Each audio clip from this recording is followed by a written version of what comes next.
ఇక world cup నిలబెట్టుకునే దిశగా అర్జెంటీనా జట్టు మరో అడుగేసింది. కెప్టెన్ లియోనెల్ మెస్సీ ముందుండి నడిపిస్తుండగా వరుస విజయాలతో పరుగులు పెడుతోంది. గ్రూప్ జేలో జరిగిన తమ ఆఖరి లీగ్ మ్యాచ్లో 3-1తో జోర్డాన్ను చిత్తు చేసింది.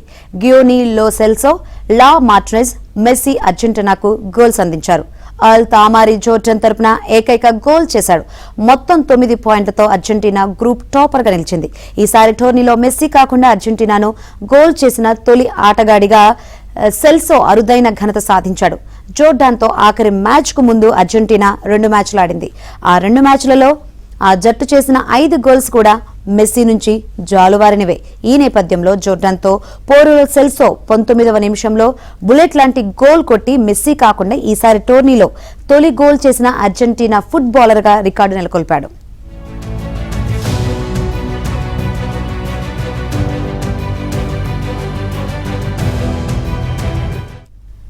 గ్రూప్ జేలో ఆస్ట్రియా, అల్జీరియా నడుమ ఉత్కంఠభరితంగా సాగిన మ్యాచ్ 3-3తో ఫలితం తేలకుండా ముగిసింది. మార్కో, మార్సెల్, ససా ఆస్ట్రియాకు గోల్స్ చేశారు. రఫీక్, కరీం అల్జీరియా తరపున గోల్స్ సాధించారు. ఈ 2 జట్లు తదుపరి దశకు ముందంజ వేయగా ఇరాన్ టోర్నీ నుంచి నిష్క్రమించింది.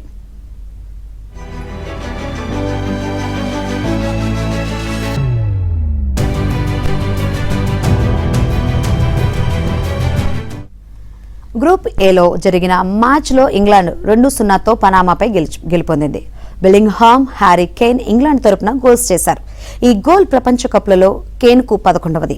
దరిమిలా వరల్డ్ కప్లో అత్యధిక గోల్స్ చేసిన ఇంగ్లాండ్ ఆటగాడిగా కేన్ రికార్డు నెలకొల్పాడు. ఈ క్రమంలో గ్యారీ లిన్కర్ని కేన్ అధిగమించాడు.